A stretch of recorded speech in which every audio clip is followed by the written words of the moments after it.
Well, we're getting a lot of information from that driver and from this report that was just released. According to it, the driver told police that she saw this car coming straight through this intersection, not even stopping at the stop sign. But police say when they spoke with the teenage driver at the hospital, she told them that she did stop at this stop sign.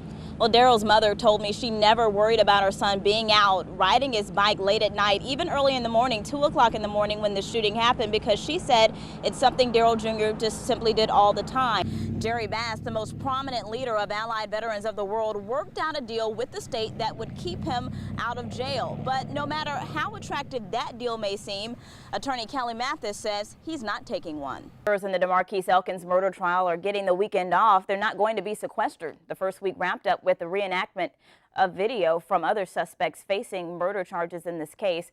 The victim is right now in life-threatening condition and the other one's stable. They don't know if the two victims shot each other or if there was a gunman on the loose. A St. Johns County man who police say tried to kill a 9-year-old inside a Best Buy bathroom is being held without bond this morning. And while this is still an active investigation, authorities say this attack could have ended tragically had it not been for the employees who helped save this little girl.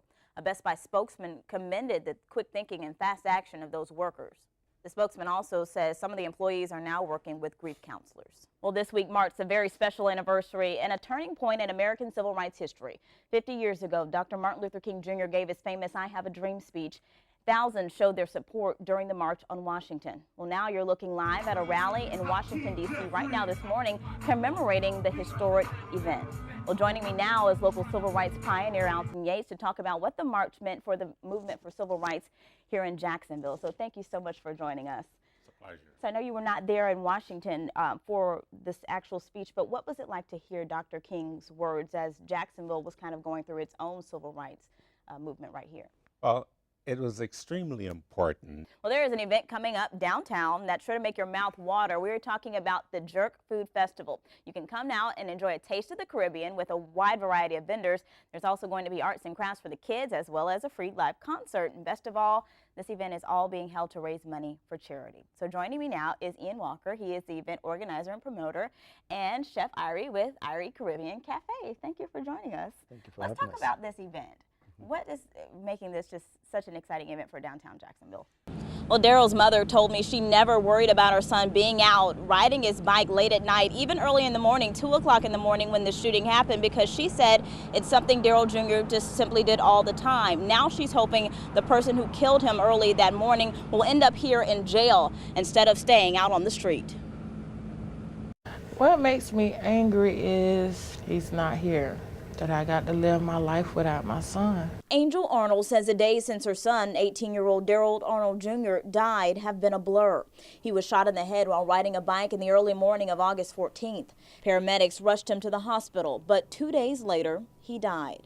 Now his father, Darrell Arnold Sr., says he'll miss the little things. Not hearing them ringing that doorbell like he used to ring it, playing his music, you know. Just, you know, him saying, "Dad." Darrell Jr.'s family says the teen was on a bike with his friend near Moncrief Park. They were going to stop at the friend's house before Darrell headed home. His mom said it's something Darrell Jr. did all the time because the family used to live in the neighborhood. She says many of his friends were still there and she never worried about his safety. I always felt comfortable knowing that he would make it home safely. It's something the teen riding with Darrell Jr. said he didn't worry about either. But that night, something felt different. Something told me to look back, so I looked back, and I saw somebody. I saw a person with all black on, and that's when he had this shot. Darrell Jr.'s friend says he got off the bike, ran to his house, and called 911. Then he went back to find Darrell Jr. lying in the road, shot. I was like, "Bro, you all right? You all right?" And all right, and he just kept murmuring. I was just wondering, like, who would do this? Now Darrell Jr.'s family is left to wonder the same thing, but they believe someone out there knows exactly who's behind Darrell Jr.'s death. I just wish they would come forward and say something, you know, so we'll get these people off the street, you know, so no one else kids will get hurt. JSO says right now they don't have any other witnesses besides the friend who was on the bike with Darrell Jr. when the shooting happened, so they really don't have much to go on right now. They also had a few 911 calls, so they're really asking for anyone who heard something or knows something, even if you think it's a small piece of information, to let them know. Reporting live tonight, Kamasi Aaron, Channel 4, the local station.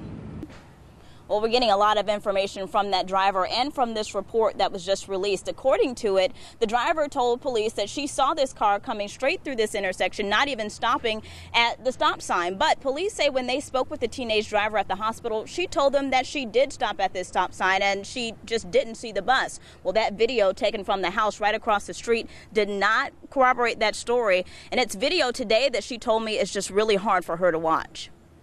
Yeah, I only seen it once, and I don't want to see it again because I don't want to remember. Rose Nzigi-Yimana is talking about this video, which shows her driving just before her car is hit by a school bus. The Inglewood High School senior says she missed her school bus, so she and her sister were driving to school, heading north on Lamson Street to get there faster. She says memories of the drive are clear, but not the crash. I just remember somebody picking me out of the car, and I didn't see anything. I didn't know what happened. I thought I was dreaming. And then after a while, when I looked around, there was like, you got hit by a bus. Yimana says she wasn't talking or on her phone.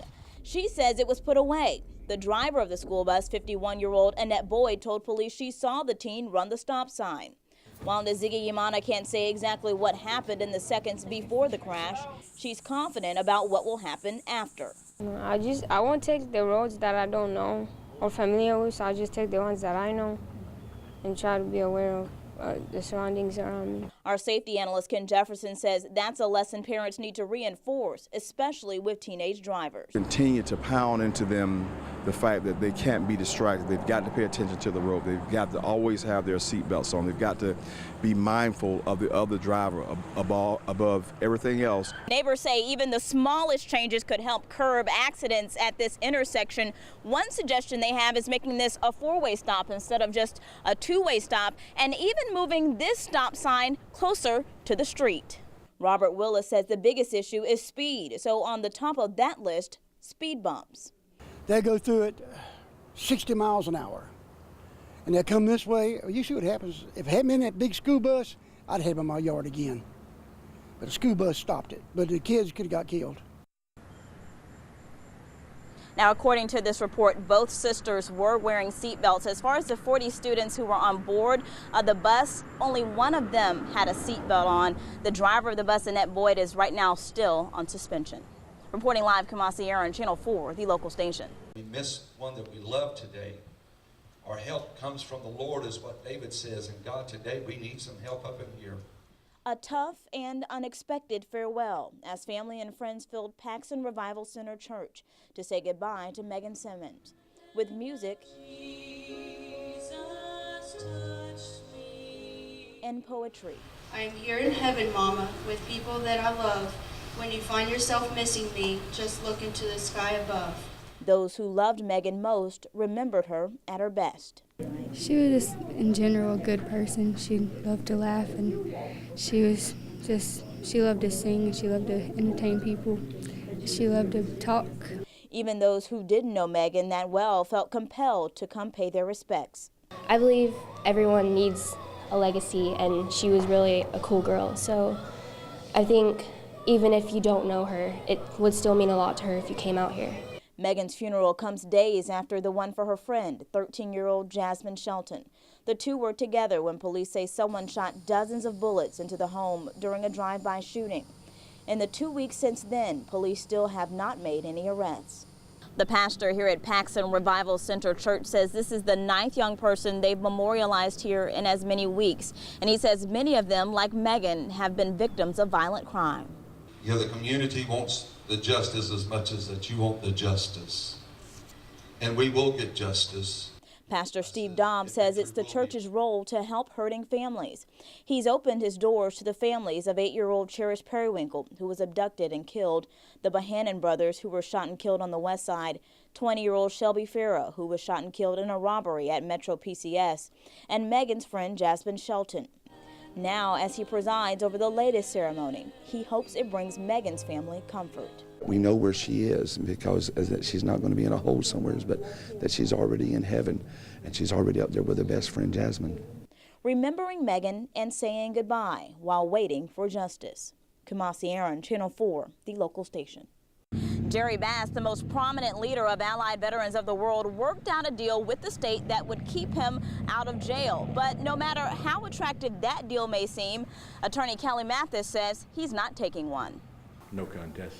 With those two words, no contest, Jerry Bass, the one-time leader of Allied Veterans of the World, made sure he'd serve no more time behind bars for his involvement in the Internet Cafe scheme. Faced with more than 200 counts of racketeering, money laundering, and other charges, he pleaded no contest to 2 lottery charges. He will have his adjudication withheld, no jail time or probation. I think there's obviously the relief that you're not going to be a convicted felon. There's relief that you're not going to serve any jail or prison time. But also I think that he still believes that what he did was legal. Bass's attorney, Chuck Hobbs, says his client will more than likely serve as a witness for the state as well as a defense if other defendants involved go to trial. We can talk about what they have done over the course of the last 4 or 5 years, why they believed it was legal, also what communications may have occurred amongst the leadership of this organization. Attorney Kelly Mathis, who's been called the mastermind of the Internet Cafe scheme, is standing firm and says the deals Bass and several others worked out with the state aren't influencing him. It is a pretty good deal for him. I'm not interested in any deal. I'm not interested in even discussing any deal. In court, his attorney pushed the judge to dismiss his case. He's also asking for court proceedings to be moved to Duval County. As the judge makes those decisions, Mathis is remaining confident he'll move past this without any deals or charges. I have to start rebuilding. I'll either start rebuilding my law firm and my life after the dismissal, or I'll have to wait and do it after the jury acquits me. Kelly Mathis's attorney says he expects to be back here in the courtroom on Monday arguing even more motions. Jerry Bass will be back here for his official sentencing, which is on November 25th. In Sanford, Kamasi Aaron, Channel 4, the local station.